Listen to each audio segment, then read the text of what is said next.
In the early days, just meeting Ryan, I was just trying to figure out how to write bits for him. So I was like, well, what are you good at? And he's like, oh, I like to BMX a lot. Get him! Show him who's captain! He already said he rode BMX, and then, like, further investigation, I found that, yeah, he does ride, but he doesn't really ride away from anything.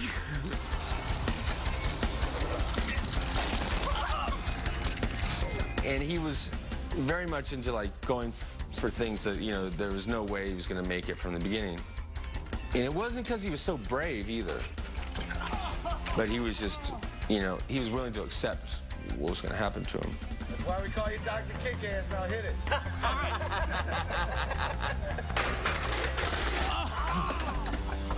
Yeah, he was very graceful in his wipeouts. Not really, actually. Now that I think about it, he slammed pretty hard.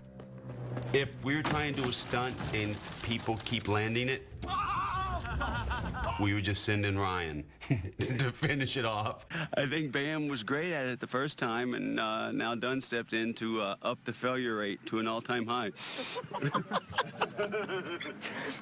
I don't think he ever landed anything except for on his face, which worked for us. If he wasn't pranking you or trying to get you while we're filming, then outside of that, he was like the most genuine rad dude.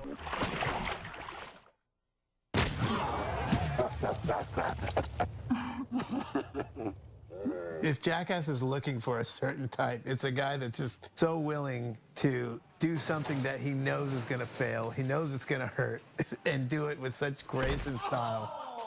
He was the epitome of a jackass, you know? What have you been kind of dreading the most about shooting in the film? Like, what stunt were you kind of the most worried about before you did it? I put a toy car in my butt. You really have to ask me that. We were filming the first movie, and Steve-O was supposed to shove the car up his butt, but Steve-O had just told us that he's not going to do it. Put it this way, Bam. What's the point of being in a Hollywood movie if every mother that sees the Hollywood movie comes up to you and says, hey, saw you shove something up your ass? You're that dude who shoved the car up your ass. I mean, really?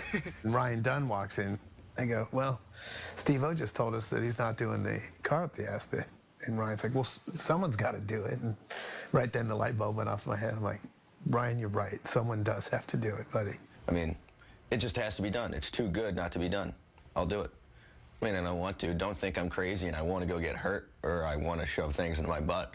I just know that it'll be funny, so I'm going to go do it. Now I'm lubing up I can't see the car. the little toy car because I'm going to put it in my butt.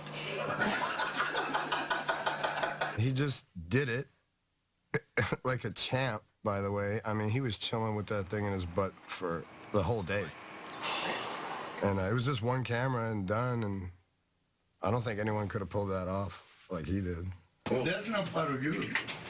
That's something extra. I would have known if I ate that. No, you won't be able to swallow that. That's just a car toy. Well, how did a car toy get there? Maybe you stuck it up your ass. I didn't stick anything up my ass. Butt X-ray was and probably still is the best thing we ever shot. Just go to the doctor, you don't talk to anybody, your girlfriend or to your boyfriend or to whatever. You don't tell nobody, right? He already knows that's too many people. Whenever anyone asked, you know, who he was, if it came up in conversation, I'd say he's the one that's famous for shoving the car up his ass. And that was really, you know, that's the best way to describe him because that's what he always said. That's what sent him into the new echelon. I mean, to be honest, dude, whether I wish I did it or not, I didn't have the balls you had, dude, and that's all it takes, dude, to win. You know what? I think because, you know, Dunn got caught shoving that tiny Corvette up his butt. And, caught. and everybody talks about it. So I'm like, well, if everybody remembers that, then I'll do anal bead kite. And then ever since that, I'm like, branded on my ass. I don't care. Like, so I just have a lot of bits involving my ass simply because he got caught shoving a Corvette up his butt. So you're just admitting to stealing my thunder right here in front of me? A little bit, right here and now. Jesus. That's what you get, enough of the gruff. Bam and Ryan always stayed so close. I was super good friends with Ryan, but they've always been super tight. Knoxville has prescription lotion, and that's all he uses. And I got it. But I got something else. Horse. Where do you even get horse? From a horse, idiot. They had their own lives, but they just were so close. Really, really close. Really close. I'm not whipping your out. All right, well, pull the fat up. Get up. I'm at it. You're at it? Couldn't even call them friends. I'd call them, like, big brother, little brother, and Dunn being the big brother. Welcome to Manchester. Damn it! It's so not right. And not just Jackass, even through all the stuff they went through together, they stayed close and remained friends, and that says a lot. Dunn and I were hands down best friends. Like, we went everywhere together. We flew everywhere together. We'd crack the most random jokes. We had the same sense of humor. He was my main man.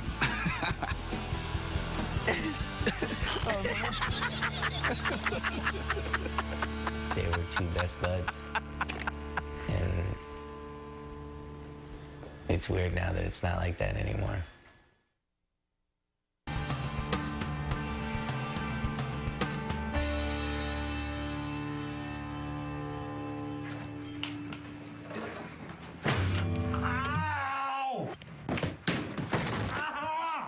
When I first got to Westchester to do Viva La Bam, I was such an outsider. I didn't know Bam, I didn't know Dunn, I didn't know Deco or any of those guys, and they're such a tight-knit group. They wanted nothing to do with me and the crew I was there with. Me and Dunn pushed the producer's rental car into his rental apartment.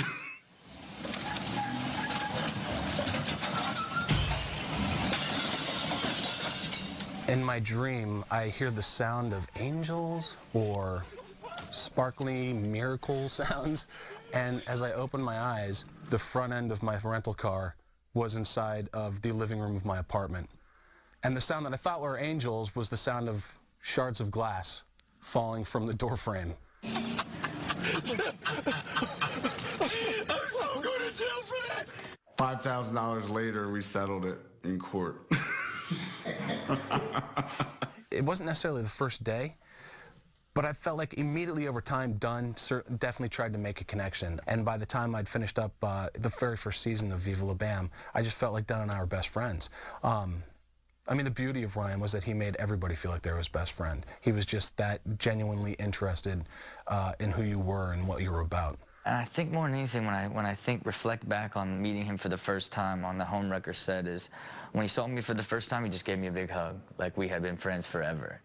I mean, treated everybody exactly the same. Like, I don't care if you're Johnny Knoxville or, you know, a lighting rigger or whatever. Like, every single person that he talked to or hung out, he made them feel like, you know, they were best buds.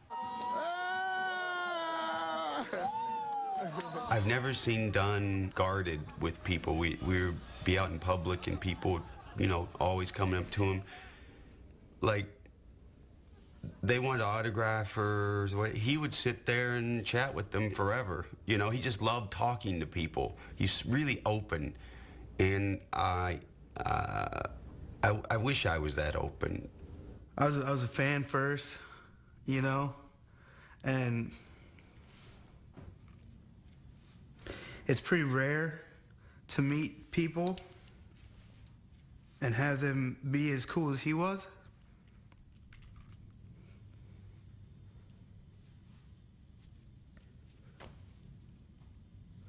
He truly was a cool dude. Out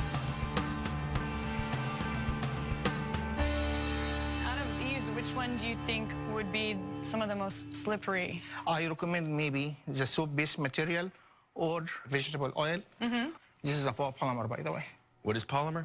Polymer is a chemical. No, don't do that. Ryan and I actually met when I came in to do a chemistry test for Proving Ground, which is the show that we ended up doing on G4. So does that machine check flavor? You must be kidding. What are you doing? That's good. He just was the most interesting person to talk to. Like, every once in a while I would make a comment about something we were doing or where we were going, and he knew so much stuff about it. I'm like, where did that come from? Yeah, when we first met Ryan, he sold himself as, I'm a pro BMX rider, I'm a race car driver, I'm a scientist. Oh man, everything you could imagine. I believe Ryan Dunn knows what he's doing because he told me he studies physics. He's serious. He told us that. He's serious. He could hold a conversation about anything. He'd bullshit his way through it probably, but he actually did have he had a lot of knowledge up there. It didn't matter if I was talking about synthetic organic chemistry or, you know, process engineering, anything like that. Ryan knew something about it. And not only that, he probably had a company devoted to that particular expertise. Ryan was quite the entrepreneur. I'm not exactly sure how many companies he really had, but he definitely had a lot of business cards. Whether it was automotive design, wastewater reclamation, aerospace welding, exfoliating lotions for hands, RD Design, RD Motorin, RD Financial Solutions. He was telling me that he worked for some government agency that had aliens in captivity. And in fact, it was some of his connections, though, that really got us hooked up with the argon that we used for one of my favorite skits that we ever filmed, the chemical spill skit. Argon is an inert gas that kills oxygen, but it's really cool when it's in liquid form because it looks like mercury and sprays everywhere. Ryan hooked that up. I don't know where the hell he got to do her. I don't know how we got liquid argon. All right, I'll be back. Good luck. Don't drop it. And I don't know how we didn't suffocate in the van, but, you know, that was a lot of fun. Holy. Oh. Speaking of Ryan Dunn's business opportunities, the car stereo thing was one of them, and that led to a pretty horrific day. A kid from school lent him his Volkswagen Jetta so he could drive to the mall, buy a stereo system to hook it up, and he invited me, my brother, and Chris Rabb to go with him. So we're driving there, and Rabb's screaming in the back, just chaos. We got, like, you know, whoever playing on the radio just cranked, having the time of my life, and I'm speeding because I'm a punk kid. He's driving like 110 miles an hour to the point where Rabb grabs my seatbelt and buckles me in. 10 seconds later, we flipped 8 times in oncoming traffic. Like, not like a roll. It was like front to back to front to back. The car flips, opens up the passenger door, just flies out in the center median over the oncoming traffic. Yeah, Ryan was all bloody. They found me in the trees, and Bam broke the window with his head. Rabb was totally fine. My part of the car, like, nothing had happened to it at all, and I just kind of got out and was just confused. And look at everybody is just in panic, and there's cars like skidding out, getting out. Couldn't believe any of us were alive, let alone all of us. It was just the worst time of my entire life. And to this day, like, I hate talking to April, Bam's mom, about it because she hated me. And to this day, she probably still has a little bit of hate in her for that accident right there, and I don't blame her because it was horrible. Stupid kids do stupid things. I was pretty much terrified to ever get in a car with him, and, you know, I agreed to do the Gumball Rally with him, which was around the world in 8 days. Whenever Dunn was driving, I was seriously so terrified that after, like, the 3rd day, I was like, Dunn, you seriously need to stop at a sex shop and buy me a butt plug because I'm going to crap myself.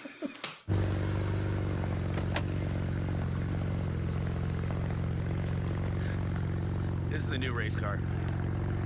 We're prepping it now for this year's 12-hour endurance race, and hopefully we won't be landing in 5th or 4th or 3rd. We'll be landing in 1st, or else I'd be very upset.